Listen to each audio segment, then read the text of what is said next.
All right, listen, one of the disappointing things that you and I agree on in Hollywood is the movie critics are terrible. The award shows are terrible. The fact that the Super Mario Brothers movie isn't nominated for Picture of the Year is an absolute travesty and discredits the whole enterprise. And also that the fact that Peaches song isn't up for like a Grammy or song or soundtrack of the year or whatever, just lets you know what absolute trash there is. So I'm not just going to gripe about it, though. We're going to do something about it. I'm going to bring you a real movie critic who's going to tell you the real truth about the trash that's coming out of Hollywood on a weekly basis. Introducing the great Debbie Schlussel with Ruthless movie reviews. This next segment is There's a No Ruth Guarantee.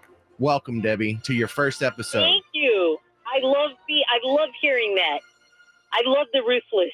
I love it. Well, we have to live up to that now. No Ruth guarantee in this segment. Let's go with some of the big movies. By the way, I got to say, my favorite candy bar, Baby Ruthless.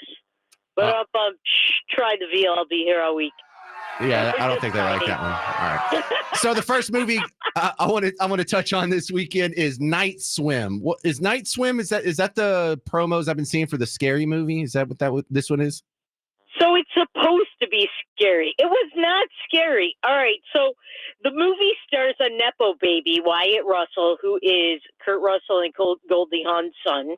All right. So he's a pure Nepo baby. He's not a bad actor, but come on, let's be honest. That's why he is where he is, who his parents were or are.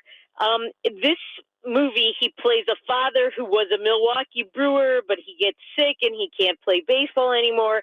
So they move to this new town, to this new house. But at the beginning of the movie, you see that the previous residents, their young daughter went in the pool and she was swallowed up by the pool. The pool drowned her and she died.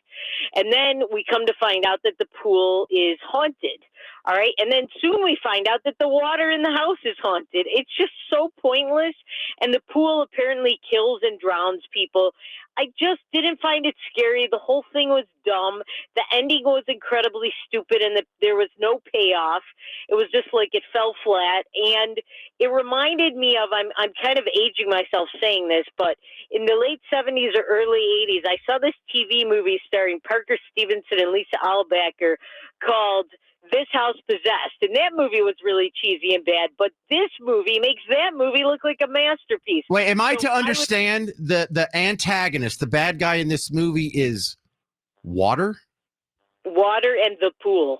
Okay. Well, I'm not, I can't find water to be too scary. So what do you give this on your rating scale? I mean, I think I would give it minus half a Reagan. I'm minus, half a Marks maybe? Okay, so not so good. Don't go see it unless you just want to absolutely waste time. Not the worst movie ever, but bad. Yeah. Okay, can we wind back the clock a week or so? Because it was the holidays. I didn't get to hear your review of Wonka. Yeah, so I was not the biggest fan of this movie. It was a little better than I expected, but not good enough. It's supposed to be the origin story of Willy Wonka and when he was younger and how he learned to make candy.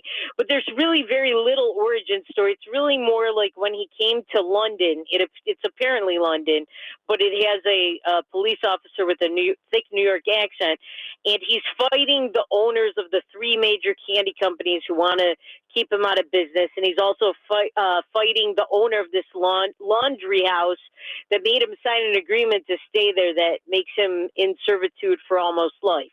It's a musical. I don't think Timothée Chalamet is a very good singer, so I don't think he was a really good pick. If you go see the movie, there's one good thing about it, and that is the Oompa Loompa, who is played by Hugh Grant. And Hugh Grant, for all his dislike of playing this character, as he said, he stole the show. He was the whole movie. He was very funny. I did laugh a lot when he was on the screen. He did a lot of funny stuff. I would like to see an Oompa Loompa origin story starring him. That would be funny and fun to see. What do you give it on the rating scale, the Debbie Schlussel rating scale? I guess I would give it like half a Reagan. It wasn't that great. So watchable, especially if you're a fan of the originals? Right. I am a huge fan of the original, but this was just okay. You're right. Watchable. All right. We got 2 minutes left. So 1 minute each for one Ferrari and then two the Iron Claw. Go Ferrari first. Okay. So Ferrari, it's like they took a woke chick and said, hey, make a racing movie. There's almost no racing in it. And when there is... Yeah, and when there is racing, the racer basically his car hits something, and he mows down all these people, and then you see a body cut in half. Gross.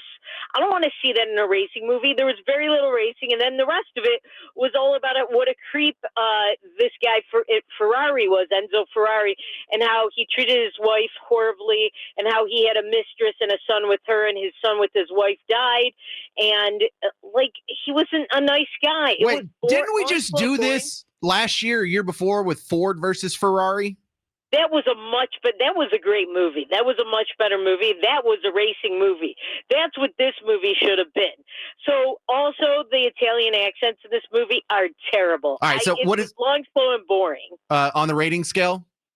I would give it 1.5 marks, maybe even 2. Okay, and the last movie, The Iron Claw.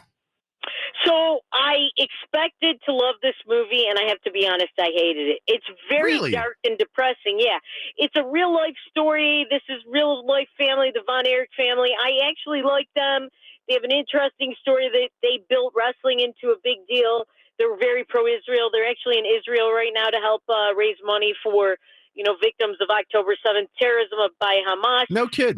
Good family. But this movie was boring and slow and very depressing. And Zac Efron is the main star of the movie. The guy literally took steroids. You can tell. Of course. He's so bloated and gross. And he has this horrible wig. It's just comical. And the movie is tragic. It's about how all the brothers died or committed suicide. Oh, they're legendary around here. We all know this is going to be a tragedy. Well, what do you give it on the rating scale, Debbie? So I didn't care for it. I would give it half a mark. It wasn't for me. All right, so this is the great Debbie Schlussel. She's going to stick around for another segment where we'll take the same ruthless approach to the news of the week. That's Debbie Schlussel. I'm James Parker. You're listening to The James Show on News Talk 820 WBAP and now on FM at 93.3.